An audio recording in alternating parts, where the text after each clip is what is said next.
ಇನ್ನು ಮಿಥುನ ರಾಶಿಯವರಿಗೆ ನೋಡಿ, ಈ ವರ್ಷದ ಪ್ರಾರಂಭ ಹೇಗಪ್ಪ ಇದೆ ಅಂತಂದರೆ, ಗುರು ಲಾಭದಲ್ಲಿದ್ದಾನೆ, ತುಂಬ ಚೆನ್ನಾಗಿದೆ. ಮನೆಯಲ್ಲಿ ಮಂಗಳ ಕಾರ್ಯಗಳು ಏರ್ಪಾಡಾಗ್ತಕ್ಕಂಥದ್ದು ಇದೆಲ್ಲ ತುಂಬ ಒಳ್ಳೆಯದು. ವರ್ಷದ 1 ತಿಂಗಳು ಮಾತ್ರ ಶನೈಶ್ಚರ ಒಬ್ಬ ತುಂಬ ಚೆನ್ನಾಗಿದ್ದಾನೆ. ಭಾಗ್ಯದ ಶನೈಶ್ಚರ ದೈವ ಸಹಾಯವನ್ನು ಉಂಟು ಮಾಡ್ತಾನೆ, ಅದೊಂದು ಬಲ ಚೆನ್ನಾಗಿದೆ. ಮೇಯಿಂದ ನಿಮಗೆ ಸ್ವಲ್ಪ ಬದಲಾವಣೆಗಳಾಗುತ್ತೆ.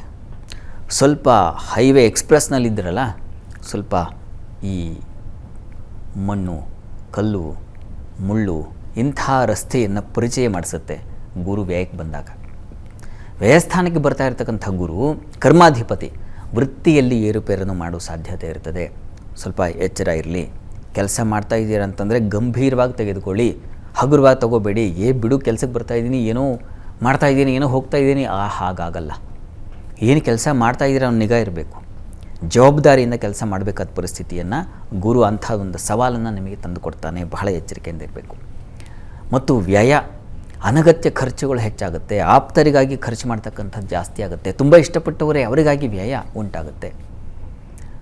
ರಾಹು ಇದ್ದಾನೆ ಕರ್ಮಸ್ಥಾನದಲ್ಲಿ, ಹೀಗಾಗಿ ವೃತ್ತಿಯಲ್ಲಿ ಅನ್ಯರ ದೂಷಣೆಗಳನ್ನ ಕೇಳಬೇಕಾಗುತ್ತೆ. ಇನ್ನೊಬ್ಬರು ಮಾಡಿದ ತಪ್ಪು ನಿಮ್ಮ ತಲೆ ಮೇಲೆ ಬಂದ್ಬಿಡೋ ಸಾಧ್ಯತೆ ಇರ್ತದೆ. ಗೊತ್ತಾಗೋದಿಲ್ಲ ಯಾರಿಂದಾಗಿ ಈ ಥರ ನೋವಾಯಿತು, ನನಗೆ ಕೆಲಸದಲ್ಲಿ ತೊಡಕಾಯಿತು, ಸ್ಥಾನಚ್ಯುತಿ ಆಗ್ತಾಯಿದೆ, ಇಂಥದ್ದೆಲ್ಲ ಅಲುಗಾಟ ಅದನ್ನು ಸೂಚಿಸ್ತಾ ಇದೆ. ಬಹಳ ಎಚ್ಚರಿಕೆ ಬೇಕು ಮಿಥುನ ರಾಶಿಯವರು ಮೇಯಿಂದ. ಇನ್ನು ನಿಮ್ಮ ರಾಶಿಯಿಂದ ಚತುರ್ಥದಲ್ಲಿ ಕೇತುವಿದ್ದರೆ ನೋಡಿ, ಅದು ಕ್ಷೇತ್ರ, ನಿವೇಶನ, ಗೃಹ ಇಂಥ ಕಡೆ ಎಲ್ಲ ಸ್ವಲ್ಪ ತೊಡಕುಗಳನ್ನು ಸೂಚಿಸುತ್ತೆ, ತೊಂದರೆಗಳನ್ನು ಉಂಟು ಮಾಡುತ್ತೆ.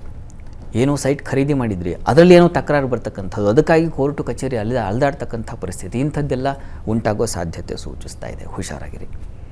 ಜೊತೆಗೆ ತಾಯಿಯ ಬಾಂಧವ್ಯದಲ್ಲಿ, ಬಂಧುಗಳ ವಿಚಾರದಲ್ಲಿ, ಮಿತ್ರರ ವಿಚಾರದಲ್ಲಿ ಮನಸ್ತಾಪಗಳು ಏರ್ಪಾಡಾಗಬಹುದು.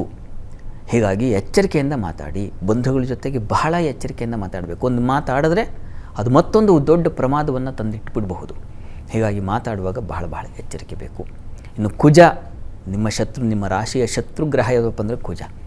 ಅವನು ಪ್ರಾರಂಭದಲ್ಲಿ ಚೆನ್ನಾಗಿದೆ, ಒಂದು 6 ತಿಂಗಳು ನಿಮಗೆ ಸಮಸ್ಯೆ ಇಲ್ಲ. 6 ತಿಂಗಳ ನಂತರದಲ್ಲಿ, ಕಾರ್ತೀಕ ಮಾಸದ ನಂತರದಲ್ಲಿ ನಿಮಗೇನಪ್ಪಾಗುತ್ತೆ, ದ್ವಿತೀಯದಲ್ಲಿ ನಿಮ್ಮ ರಾಶಿಯಲ್ಲಿ ಸಂಚಾರ ಆಗುವಾಗ ಮುಖದಲ್ಲಿ ಕಲೆ ಬರ್ತದೆ, ಹಲ್ಲಿನ ಬಾಧೆ ಸೂಚಿಸ್ತಾ ಇದೆ, ಉಷ್ಣ ಪ್ರಕೃತಿ ಹೆಚ್ಚಾಗುತ್ತೆ, ಪಿತ್ತ ವಾತಾವರಣ ಹೆಚ್ಚಾಗುತ್ತೆ, ಆರೋಗ್ಯ ಸಮಸ್ಯೆ ಉಂಟಾಗುತ್ತೆ, ಚರ್ಮ ಅಲರ್ಜಿ ಬರ್ತಕ್ಕಂಥದ್ದು ಇದನ್ನೆಲ್ಲ ಸೂಚಿಸ್ತಾ ಇದೆ.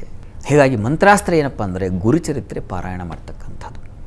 ನೀವು ಯಾರನ್ನು ಶ್ರದ್ಧೆಯಿಂದ ಗುರು ಅಂತ ಒಪ್ಕೊಳ್ತೀರೋ ಆ ಗುರುಕ್ಷೇತ್ರಕ್ಕೆ ಹೋಗಿ ಪೀಠ, ವಸನ ಅಂದರೆ ವಸ್ತ್ರ, ಇವುಗಳನ್ನು ದಾನ ಮಾಡಿ ಬನ್ನಿ. ತುಂಬ ಈ ಎಲ್ಲ ತೊಡಕುಗಳೇನಿದೆ ಅದೆಲ್ಲ ನಿವಾರಣೆ ಆಗಿಬಿಡುತ್ತೆ.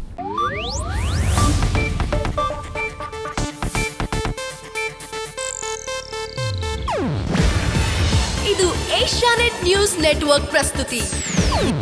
ನೀವು ನೋಡ್ತಿದ್ದೀರಾ ಏಷ್ಯಾನೆಟ್ ಸುವರ್ಣ ನ್ಯೂಸ್.